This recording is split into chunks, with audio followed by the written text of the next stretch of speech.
Сәлем достар, бүгін мен сіздерге осындай керемет болып пісетін сочный әрі дәмді котлеттің жасалу жолын көрсетемін.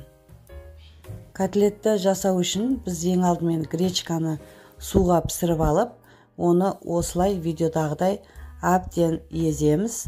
Одан кейін картошканы да пісіріп алып, осылай еземіз және майдалап пиязды турап алып, барлығын алдымен жеке-жеке жақсылап езіп аламыз. Одан кейін фаршты салып, тағы да бір жақсылап араластырып алып,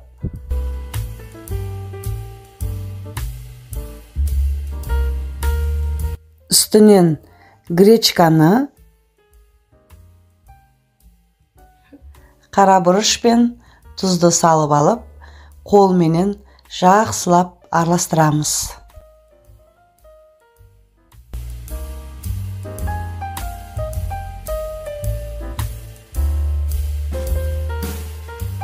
Котлетіміздің басы жақсы бірігу үшін үстінен бір жұмыртқаны салып, тағы да жақсылап араластырамыз.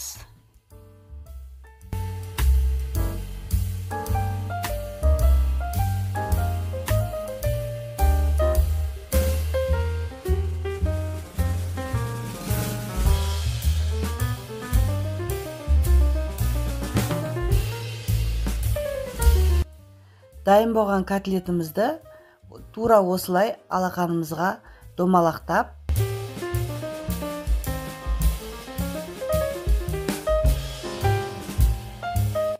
екі бетінде жұмыртқаға аунатып, одан кейін панировочный сухарикке немесе ұнға аунатып аламыз.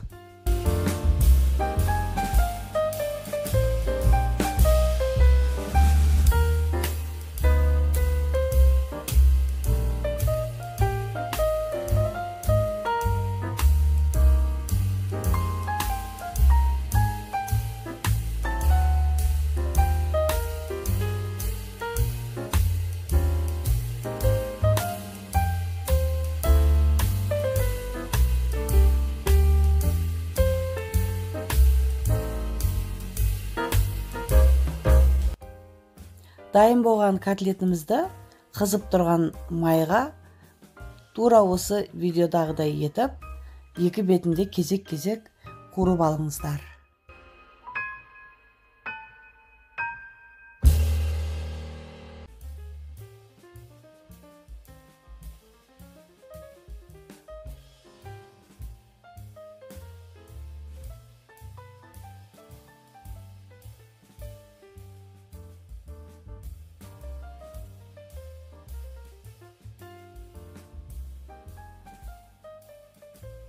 Котлетіміз дайын.